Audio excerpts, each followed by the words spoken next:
네, 먼저 공수처장 후보 선출을 두고 벌이고 있는 공방을 먼저 다뤄보겠습니다.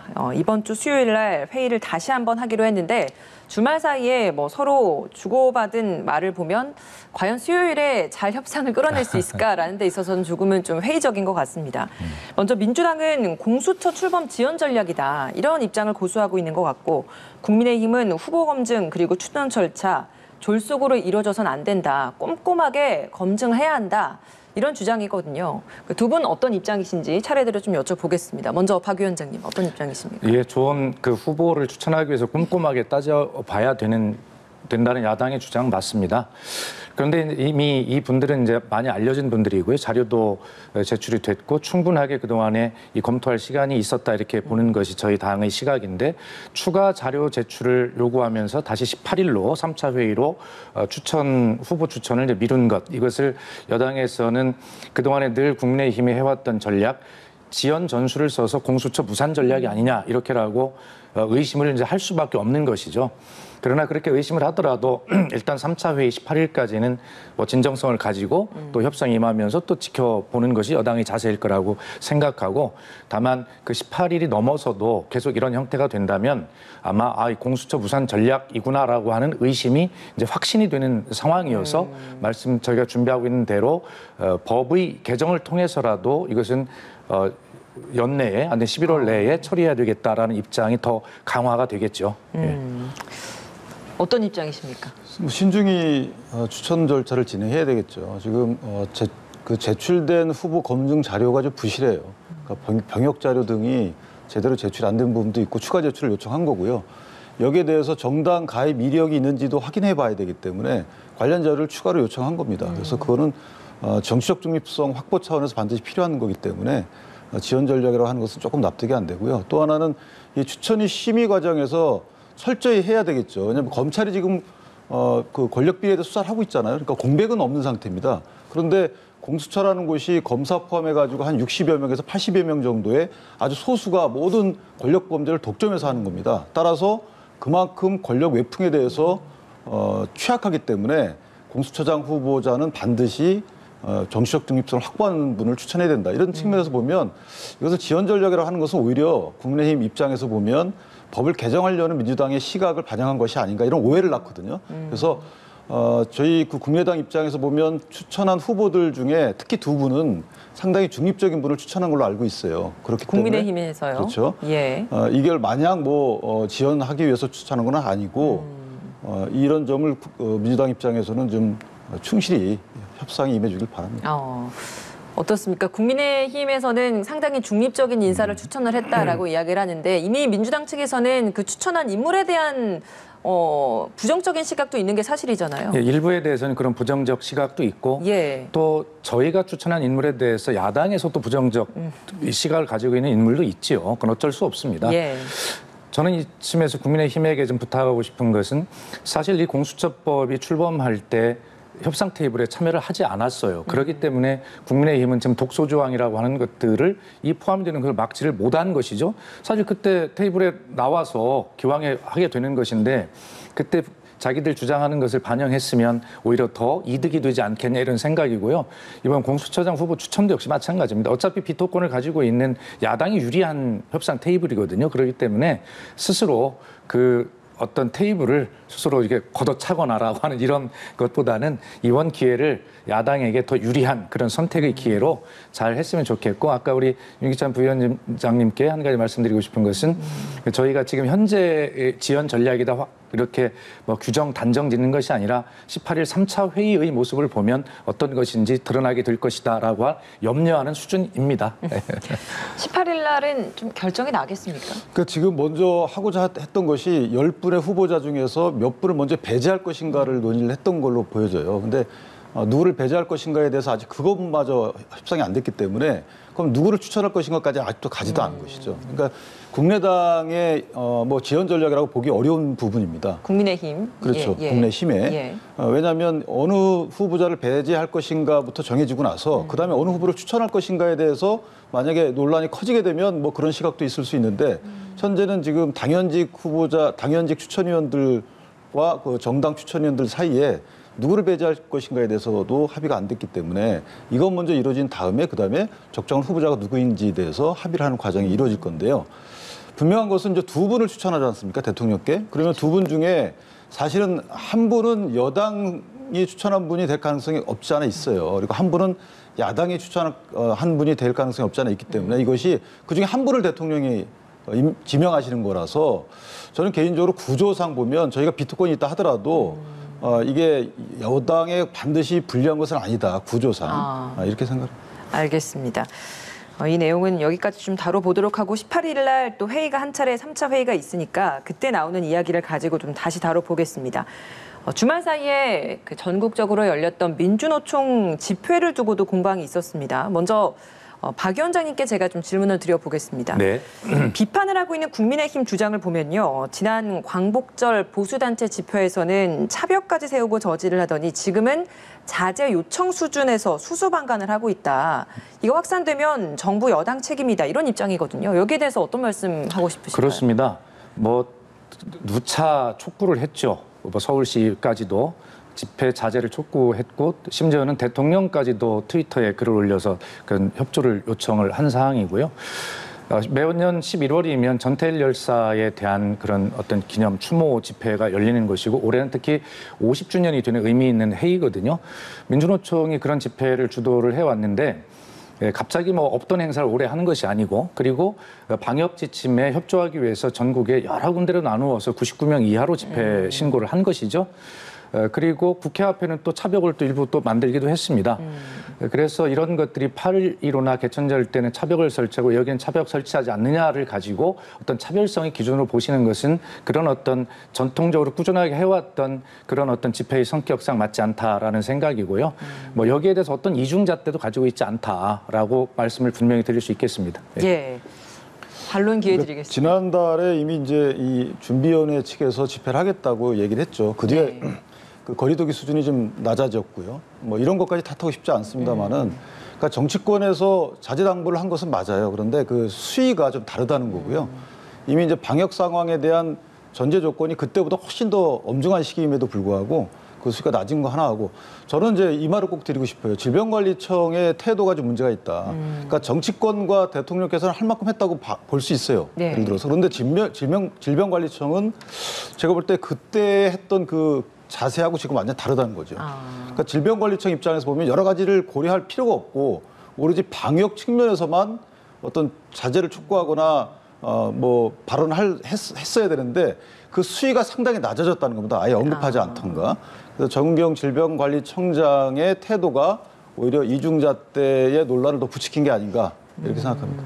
그러니까 민주당에서 지금 주장하는 또 다른 이야기 중에 하나는 지난 개천절이나 한글날 그 집회 때 국민의힘이 사용했던 그 표현 중에 하나는 표현의 자유, 법 앞에 평등 이런 것들을 외쳤었는데 이번에 이렇게 태도가 바뀐 것이다. 그러니까 이것 자체가 지금 내로남불 아니겠느냐 이런 이야기를 하고 있거든요. 여기에 대해서는 어떤 말씀하시겠어요? 일부 맞는 말씀이에요. 그런데 그 표현의 자유를 중시하는 입장은 똑같은데요. 그 표현의 자유를 들어서 이 집회에 대해서 갖는 태도 자체가 이중적이라는 거죠. 그 수위가 다르다는 겁니다. 그래서 제가 정치권의 공방을 차치하고 표현의 자유와 상관없이 방역적 측면에서만 모든 조치를 해야 하는 질병관리청장이 문제가 있다는 겁니다. 그러니까 질병관리청장은 분명히 누가 보더라도 이중적 잣대에 쓰지 않았느냐는 오해를 살 만한 그런 이번에는 상당히 적극적인 자제 요청을 하지 않았어요. 예. 그러니까 이 부분은 정은경 질병관리청장이 한번 귀담아 들어야 될 부분이다 이렇게 생각합니다. 방역 당국 차원에서는 정말 방역만 놓고 봤을 때는 조금은 더 엄정한 표현을 했어야 된다. 과거 광복절 집회나 개천절 집회 때의 그 집회 자제 요청의 표현과는 수위가 사뭇 달랐다. 이 부분을 좀 지적하시는 것 같습니다. 어떤 의견이십니까? 아마 그 광복절, 개천절 집회를 기억해 보실 겁니다. 사실은 집회 신고를 한 조건을 집회 주최 측에서 어겼지요. 그리고 너무 대규모 인원을 모아가지고 그것이 이제 거기다 이제 그 안에 집회 과정에서의 방역 수칙도 준수하지 않은 측면이 많아서 제2차 대유행의 어떤 초점이 되지 않았습니까? 그렇기 때문에 8.15 때 깜짝 놀랐던 방역 당국은 개천절 때 강력한 표현과 조치를 할 수밖에 없었던 측면이 있고요. 그다음에 이번은 결과적이지만 어쨌든 경찰이 뭐 여러 가지 위법한 사실을 수사를 하고 있지만 그것은 방역 지침을 준수하지 않은 것 이런 것들이 아니라 뭐 도로교통법 위반이나 이런 부차적인 것들입니다. 결과적으로는 뭐 사전에 어떤 그 경고의 수준이나 요청의 수준이 어땠다는 논쟁보다는 결과적으로 이렇게 집회도 이렇게 신뢰를 지키고 하면 또 다른 어떤 보수 집회가 열린다고 하더라도 뭐 이렇게 비슷하게 가지 않겠습니까? 예. 그럼 여야 내에서 좀 이 부분에 있어서의 정치적 공방은 어느 정도는 좀 자제를 해야 한다라는 입장인 두 분 다 좀 공감을 하시는 것 같습니다. 그렇습니다. 지금 어쨌든 지금 수도권과 조금 아까 바로 들어오기 전에 우리 예. 연합뉴스 TV의 속보 자막을 보니까 군 이렇게 해서 1.5단계로 거리두기를 예. 격상한다는 그 자막 뉴스를 보고 들어왔거든요. 예. 좀 심각하게 이제 그런 것들을 고려해야 되는 이런 상황 속에서 뭐 우리가 여야 간에 뭐 내가 잘했다 잘못했다라고 하는 이러한 어떤 국민 들으시기에 불편하고 불안한 말의 논쟁보다는 방역에 더 집중할 수 있도록 그렇게 협조하는 것이 중요하다 이런 생각을 합니다. 예, 알겠습니다. 다음 주제 다뤄보겠습니다. 보궐선거를 앞두고 서울과 부산 지금 가장 관심인데 이 지역에서의 민주당과 국민의힘의 지지율이 좀 새롭게 나온 부분이 있어서 좀 다뤄보겠습니다. 관련된 CG가 있으면 좀 보여주시면 질문을 좀 드려보겠습니다.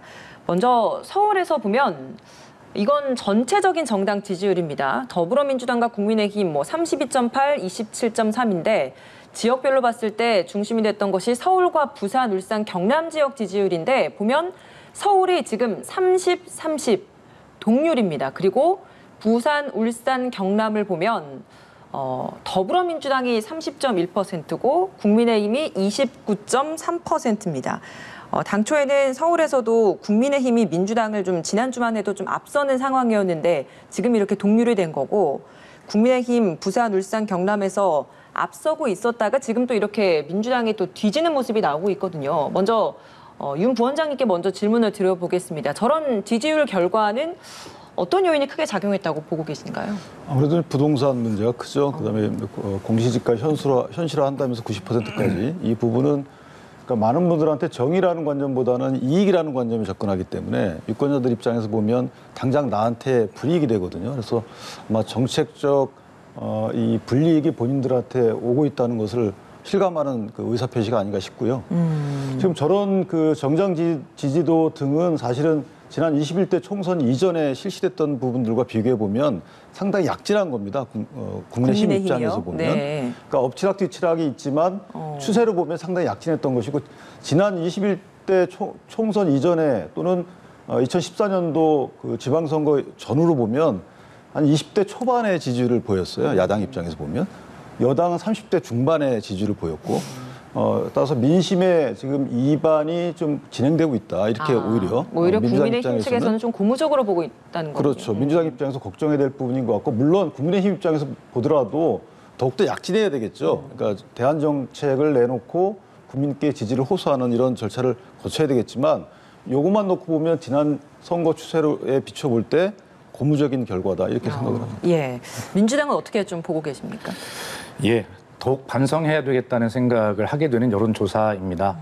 우선 서울시장과 부산시장 보궐선거가 민주당 선출한 단체장의 그 문제로 치러지는 선거였고 또 그런 곳에 후보를 내지 않겠다고 약속한 2015년에 당원을 통한 약속을 이번에 개정을 통해서 또 바꾸는 그런 약속을 못 지켰지 않습니까?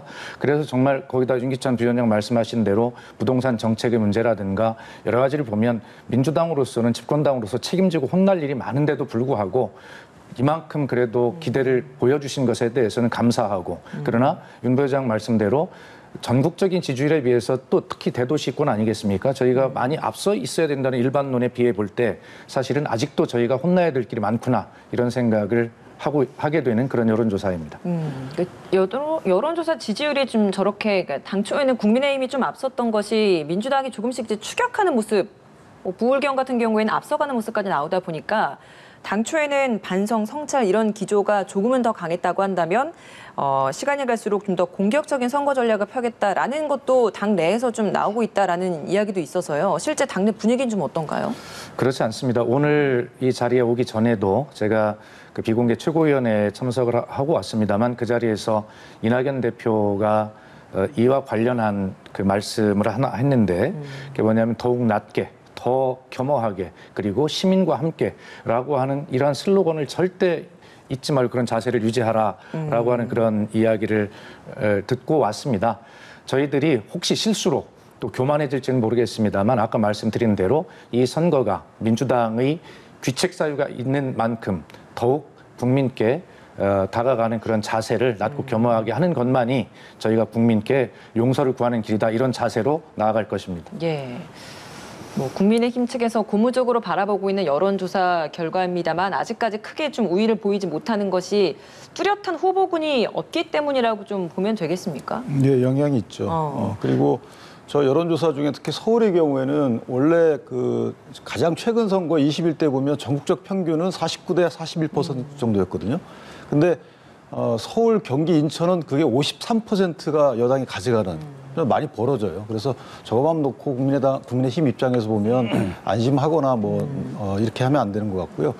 후보군이 이제 점점 좁혀지고 있고 경선 준비도 어느 정도 경선의 룰이 확정이 됐어요. 그래서 조만간에 후보군이 언론에 아마 자주 노출이 되지 않을까 이렇게 생각을 합니다. 그러니까 1차 후보군을 시민들 의견으로만 선출하는 계획도 지금 만들어지고 있다라고 하는데, 그러면 이런 부분에서 실제적으로 좀 유리할 수 있는 후보군이라고 하면 어떤 유형이라고 저희가 좀 예상을 해볼 수 있겠습니까? 그래서 뭐 제가 유리하다고 또 판단하면 유리해지지 않을까 아무래도 싶은데. 좀 인지도가 높은 후보군이 좀 더 유리하지 않을까 이런 생각도 들었어요. 그렇죠. 이제 거기에 변수가 뭐 가점, 감점의 어떤 룰인데 어쨌든 현재까지 보면 1위 달리고 있는 후보도 있어요. 통틀어서 야권에서 그런 후보 또는 이미 한 번 서울시장을 지냈던 분도 나오고 본인은 뭐 대선의 뜻을 두고 있지만 어쨌든 시민들은 그렇게 또 보고 있는 부분도 있고 그래서 어쨌든 그 대중의 인기도가 높은 분이 후보로 뽑힐 확률은 상당히 높겠죠. 알겠습니다. 그 보궐선거와 관련해서 여성 후보에 대한 가점제 주는 것과 관련해서 여야 모두에서 조금 의견이 좀 분분한 것 같아서 이 질문도 좀 드려볼게요. 민주당에서 지금 여성 후보로 거론되는 인물들이 추미애 장관, 박영선 장관, 그러니까 다 장관을 지내는 거물급의 여성 의원들인데, 이런 사람들에게 가점을 주는 것이 과연 적절한 것인가? 여기에 대해서 민주당은 좀 어떤 입장이십니까? 그래서 어떤 입장을 지금 가질 수가 없죠. 그것이 애초에 저희가 당원 당규를 만들면서 정치 신인이나 여성 등 쉽게 얘기하면 이 진입 장벽을 좀 낮게 해서 정치 인재를 많이 충원해보자라고 하는 그런 취지에서 이제 마련된 것인데, 이런 어떤 서울시장, 부산시장 같은 큰 선거에 나설 만한 여성 후보 이런 분들은 이미 그런 신인으로서 여성으로서의 진입 장벽을 넘을 수 있는 충분한 기회와 또 능력, 역량을 이제 가졌다고 이제 보는 것이죠. 전체적으로 이런 당원 당규가 마련된 것은 아마 작은 단위의 또 여러 가지 지역의 뭐 그런 부분들의 이제 한계를 극복해 보자는 것일 텐데 아마 이런 선거에 그것이 꼭 적용이 돼야 되는가는 아마 여러 가지 이견이 있을 수 있는데 어째 현재로서는 뭐 그런 것들을 적극적으로 논의하고 있는 그런 단계는 아니다, 이런 말씀을 드립니다. 그러면 추후에는 이런 부분에 대한 결정이 있을 것인지 아니면 이대로 갈 것인지 어떻게 좀 저희가 예상을 해봐야 되는 겁니까? 글쎄요, 아마 그 25% 가점이라고 하는 건 엄청난 숫자거든요. 거의 예. 당락을 뭐 확정 지을 수 있는 이런 것인데요.